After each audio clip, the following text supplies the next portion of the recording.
Hello and welcome to innovative learning process. आज का topic है गोदान में पीढ़ी संघर्ष। गोदान में पीढ़ी संघर्ष। पीढ़ी संघर्ष को हम समझने का प्रयास करते हैं। यह एक पीढ़ी से दूसरे पीढ़ी के बीच में वैचारिक अंतराल और काम करने के प्रत्येक तरीके, सोचने के तरीके और जीवन जीने के तरीकों इत्यादि में अंतराल का सूचक होता है। प्रत्येक पीढ़ियों के साथ में ऐसा होता है, जबकि हम देखते हैं कि हमारी जो पुरानी पीढ़ी हैं उनमें और नवीन पीढ़ियों में हमेशा ये टकराव की स्थिति पैदा होती रहती है और इससे विविध आयामों में गोदान गोदान के अंदर हम इसे देख सकते हैं। जैसे कई जगह पर पीढ़ी संघर्ष दिखाया गया है। भोला और झुनिया के बीच में पीढ़ी संघर्ष, विधवा नारी की स्वतंत्रता को लेकर झुनिया विधवाओं के अधिकार के बारे में बात करती है, जबकि भोला, उसका पिता भोला, उसे दबाने की कोशिश करता है। इसी प्रकार से शिलिया के परिवार में और मथुरा का अपने पिता के साथ में टकराव होता है। दहेज के मामले में सरोज का अपने पिता के साथ में एक संघर्ष दिखाई देता है लड़कियों की स्वतंत्रता को लेकर। इस प्रकार से कई ऐसे स्थान हैं जहां पर पीढ़ी संघर्ष गोदान के अंदर दिखाया गया है। लेकिन सबसे ज़्यादा जो मुखर एक स्वरूप पीढ़ी संघर्ष का प्राप्त होता है वो होरी और गोबर की बातचीत में मिलता है, जिसे हम काफ़ी विस्तार से देखेंगे। रामविलास शर्मा ने इस पर टिप्पणी करते हुए लिखा है कि होरी और गोबर की बातचीत एक पिछड़े हुए किसान और अपने अधिकार को पहचानने वाले आगे बढ़ गए एक नए किसान की चेतना की टक्कर है। इस प्रकार से रामविलास शर्मा ने इसे दूसरे दृष्टिकोण से देखने का प्रयास किया है। यहाँ पर हम एक पीढ़ी संघर्ष के रूप में इसकी व्याख्या करते हैं। धर्म और बिरादरी के मामले में दोनों के बीच में काफ़ी अंतर है। धर्म और बिरादरी के मामले में जहाँ पर होरी की सोच परंपरावादी है, वहीं पर गोबर की सोच बहुत आगे की है। धर्म के मामले में होरी सोचता है कि अगर होरी के पेट में धर्म की क्रांति मची हुई थी, अगर ठाकुर या बनिए के रुपए होते तो उसे ज़्यादा चिंता न होती, लेकिन ब्राह्मण के रुपए, उसकी एक पाई भी दब गई तो हड्डी तोड़ कर निकलेगी। उसे हड्डी तोड़कर निकलने का डर है।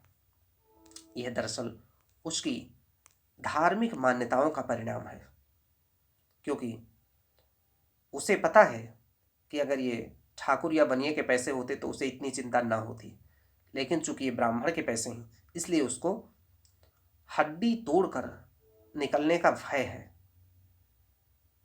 ऐसे में गोबर बिल्कुल नवीन दृष्टिकोण से सोचता है। गोबर कहता है कि यह पाप धन पचे कैसे, इसलिए दान धर्म करना पड़ता है। भगवान का भजन भी इसलिए होता है, भूखे नंगे रहकर भगवान का भजन करें तो हम भी देखें। उसे इस तरीके से ब्राह्मण का धन किसी भी तरह से चमत्कृत नहीं करता है, बल्कि उसे पाप धन लगता है। भाग्य और कर्म के मामले में भी दोनों की सोच बिल्कुल अलग थलग होती है।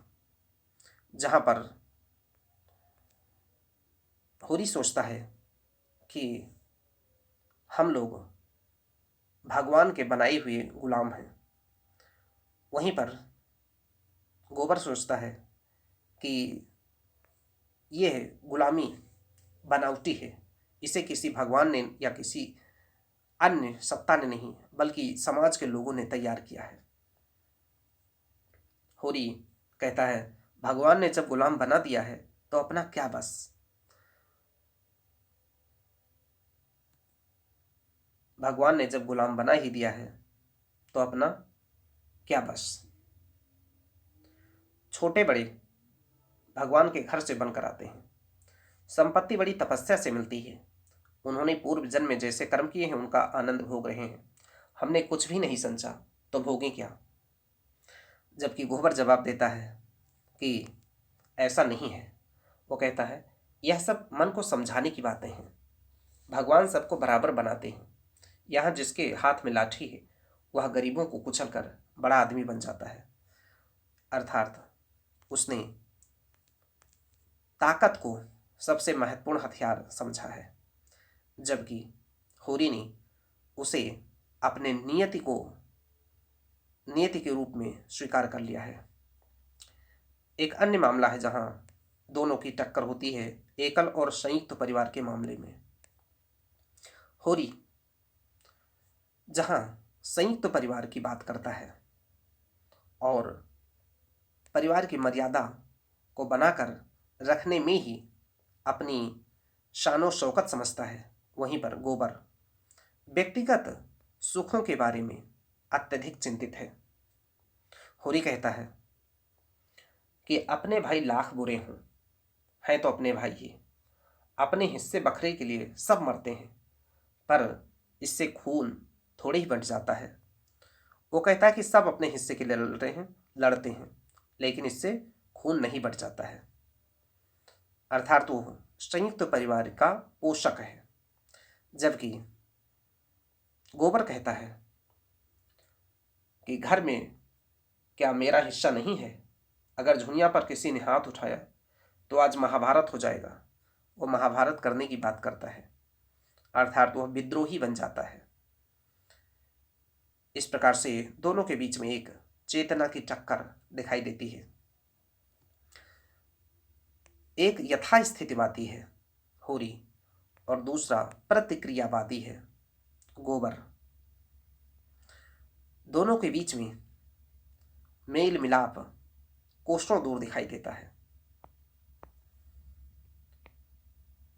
किसानी और मजदूरी के बारे में दोनों की सोच बिल्कुल अलग थलग पड़ जाती है। होरी किसानी को सबसे महत्वपूर्ण मानता है, जबकि गोबर नौकरी या पैसा कमाने के बारे में उसे सबसे अच्छा लगता है। मजदूरी के बारे में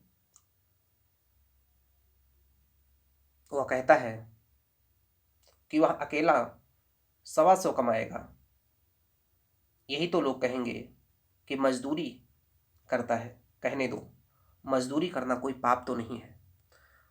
इसलिए वो 125 रुपये प्रति माह कमाने की बात करता है। लेकिन